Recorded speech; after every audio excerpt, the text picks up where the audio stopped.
Hello, you have Sana Turnock here at Autism and Adults. Thanks for dropping by. Today we're going to talk about women and menopause.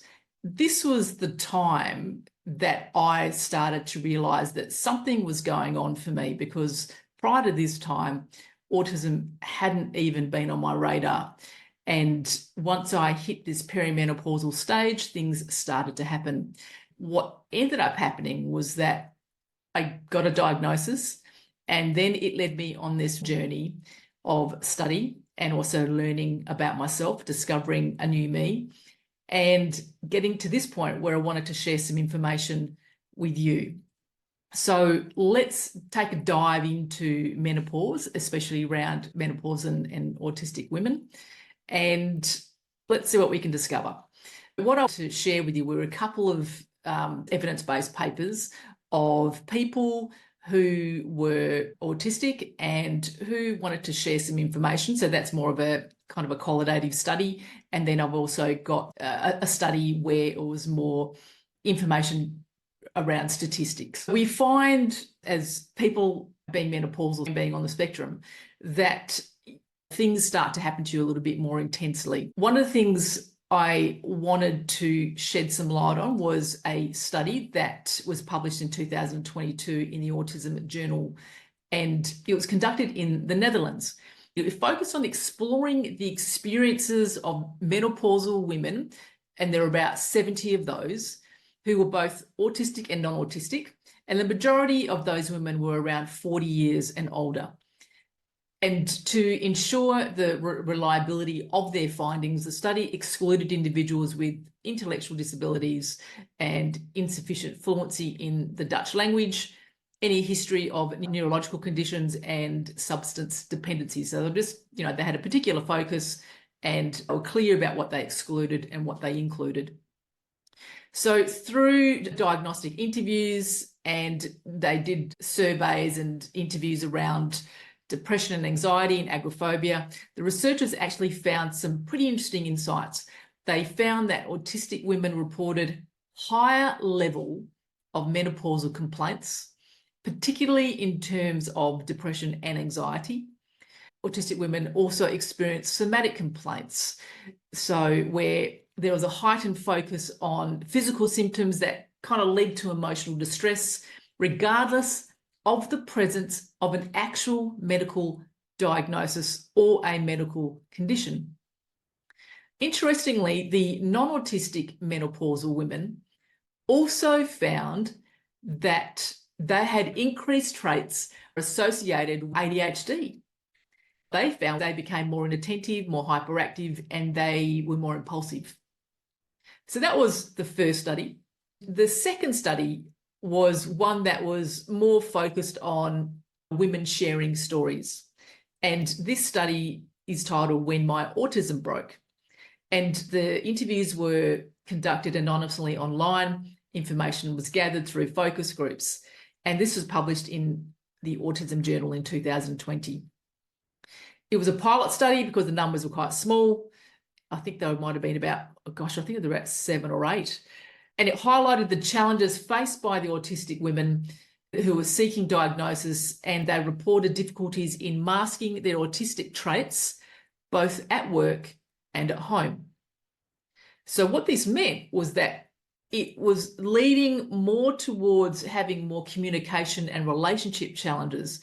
This was me, by the way. This is how I came to the point of getting a diagnosis, because this started to hit home. Sensory challenges during menopause increased, so did the overwhelm, which was affecting various aspects of daily life, from intimate relationships to food preferences, and also temperature regulation. The reduction in executive function also increased at this point in time, or became more pronounced. This was found particularly in study or in workplace settings, accompanied with high levels of depression, anxiety, and even panic attacks.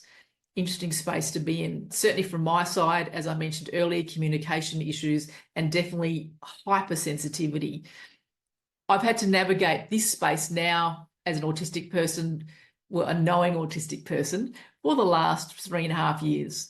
I wanted to share some insights with you, what I found helpful. Now, I know it's not going to be helpful to everyone, But have a listen and see what resonates with you. Do a pick and choose if you like. The first thing to look at is building a support network and seeking out like-minded individuals to share experiences and have an exchange of self-care strategies. Now, you may want to focus on being in a menopausal group or just being amongst friends or specific to autistic women. Look at hormone replacement therapy. I know this is not for everyone, but certainly through my own research and discovery that cancer rates are really very low these days. But this is something for you to actually explore, have a chat to your GP if you're finding that nothing else is working. It could be something that may change your life. Explore natural therapies, investigate herbal remedies and other treatments like acupuncture that's tailored to you and tailored to manage symptoms. I certainly did this to help alleviate my hot flushes at night, and it did a fantastic job there. Find someone who's reputable, who has great results, whether they're a naturopath, whether they're an acupuncturist, a Reiki practitioner, whatever suits you. As long as you find there's going to be a difference that'll be made in your life during this time. Something to keep in mind is that our needs can differ based on our ability to absorb or not absorb vitamins and minerals.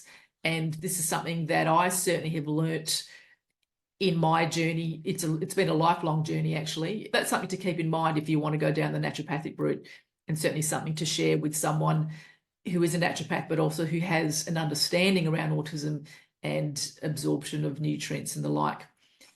Diet and nutrition, generally speaking, pay attention to how food choices actually influence how you feel. Some foods may increase your anxiety and some may make you feel more relaxed and comfortable. This has happened for me in terms of my increased sensitivity, that I'm able to work out foods in this way which are more suitable for me or not. I also don't drink alcohol because I notice that I get woozy very, very quickly, and I prefer not to feel that way. Self-care, I cannot emphasize enough self-care and the importance of identifying activities that are going to be helpful for you, you know, something that you can love, that you can do regularly, that promote well-being. You know, if it's not exercise, consider movement, having a bath, relaxation techniques, or holistic therapies like Reiki. Now, I'm a big fan of Reiki and energetic medicine because when I'm on the table, I like the fact that I don't have to talk to anyone. The practitioner does their magic, and I have this internal world experience. And I really love that as someone who is hypersensitive and very visual. Your own individual needs around self-care. So I know I mentioned that earlier, but I guess I'm taking it a step further, and the example I want to give here is in terms of my own self-care, it's about solitude. I really need solitude a lot, and to regenerate from being around other people, I go into nature, I hang out in the forest, I do daily movement, I do yoga, I do weight training, stretching, Pilates, and pickleball just to help me unwind. You know, just to sweat it out, essentially.